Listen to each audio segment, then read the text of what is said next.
I'm from here.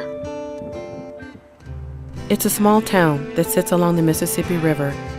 I was just a journalist, fed up with friends and relatives back home telling me that another black man in Alton had died. Gifted men, monumental dads, mentors and civic leaders, business owners who hire from their community. To see a teenage death. I often wonder what he would have been had he lived. You certainly don't expect to lose your best friend to gun violence. It's a shame to be so lost. Back in the 80s, there were several permanent black men that were dying off the scene, and they started getting sick and passing away, and I believe that they were murdered. I hear mothers crying for their children. There's been talk that there's like a dark cloud over Alton. We're burying our kings way too soon. What's killing black men is the same as what's killing black men across the country. Alton has its share of it, and one of them is violence. The other is a lifestyle that is not conducive to living longevity. The widow's breakfast has been going on for better than 20 years. That allowed them to come together and talk about their resolutions. We just simply support them. I became a widow at age 50, very suddenly. Lonely without my husband, but the presence of the Lord. ESSIC was in excellent health, so we thought. And he was on the racquetball court, and he started feeling nauseated. They did the bypass surgery, double bypass, and by the time I got back to the hospital, his heart had stopped.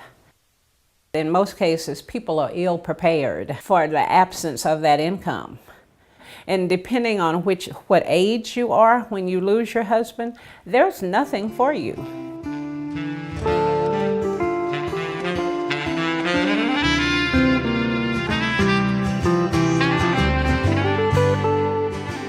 Many things have changed in the past 10, 20 years, and a lot of people come to town and don't even recognize the place.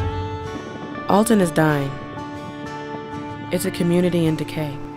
I mean, you could get up in the morning when the factory was here and go to work and get fired, and that afternoon you had no job. Well, Billy had been about 30 years in construction, but at that particular time, before he passed away, he was the only black minority contractor in the city of Alton. I was with Billy that day. Billy had a heart attack. Billy was a very charismatic man, but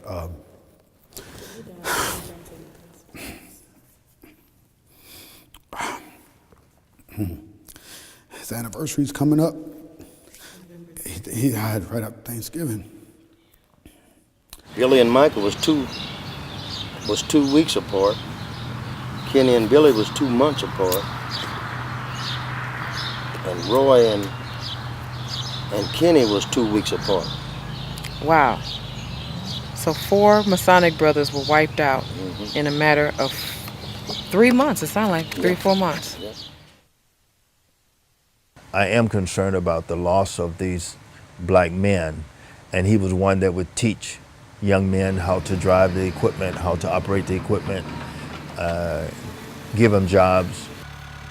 Here in Alton, we don't have anybody to keep those young men working and keep them off the street. Nancy Clark and her only child, Jarvis, were my sister's in-laws. And this is Jarvis when he was a baby.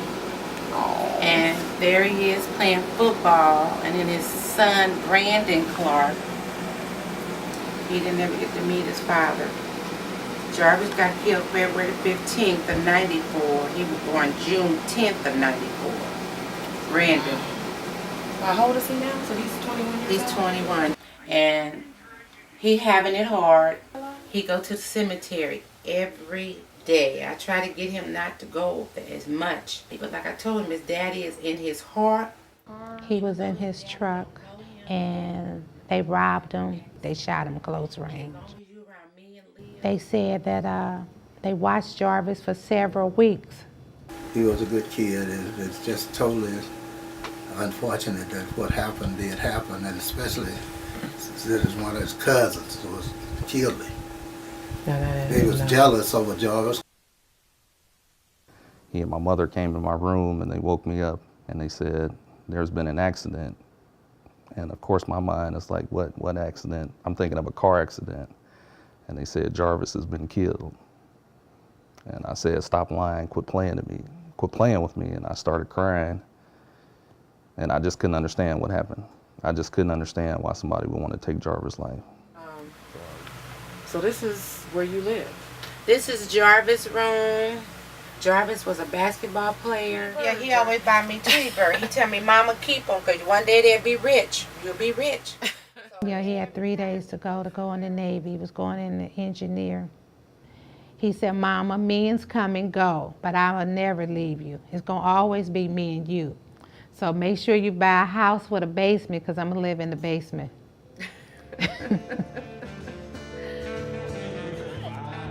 Welcome to the Miles Davis sculpture unveiling.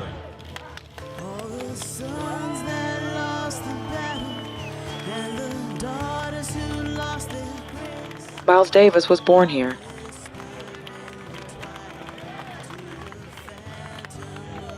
But his legacy meant nothing at Alton until now. The memorial to him serves as a memorial for many. Bricks around the statue are engraved with their names.